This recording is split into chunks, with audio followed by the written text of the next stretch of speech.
The camp of former DPWH District Engineer Henry Alcantara is pushing back against reports of a supposed turnaround in the flood control probe, denying claims that he has recanted his sworn testimony. Here's the report. The camp of former DPWH District Engineer Henry Alcantara has denied reports claiming that he has recanted his earlier testimony before the Senate in connection with the alleged flood control scam. In a statement, Alcantara's camp said reports alleging he had taken back his previous statements are false and misleading. The camp stressed that Alcantara is not recanting his sworn statements. They added that Alcantara remains committed to fulfilling his obligations under his Memorandum of Agreement with the Department of Justice as part of his entry into the Witness Protection Program.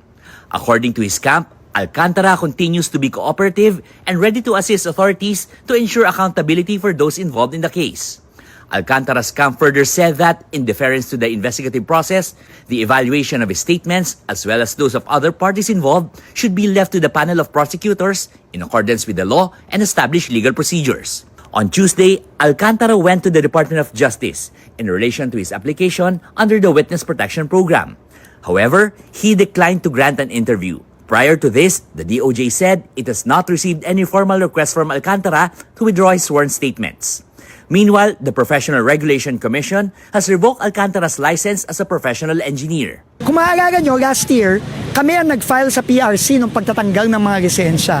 Niga Alcantara, niga Bryce, niga Mendoza, et al. So natutuwa tayo, nagpapasalamat tayo sa PRC na lumabas na yung desisyon. At hinihintay pa natin lumabas yung desisyon ng iba pang mga engineer na pinapatanggalan natin ng lisensya. Alcantara, along with Bryce Hernandez and JP Mendoza, collectively known as the so-called BGC Boys, is set to appear once again before the Senate Blue Ribbon Committee on January 19. For News 5, Gerard de la Peña, We Are One News.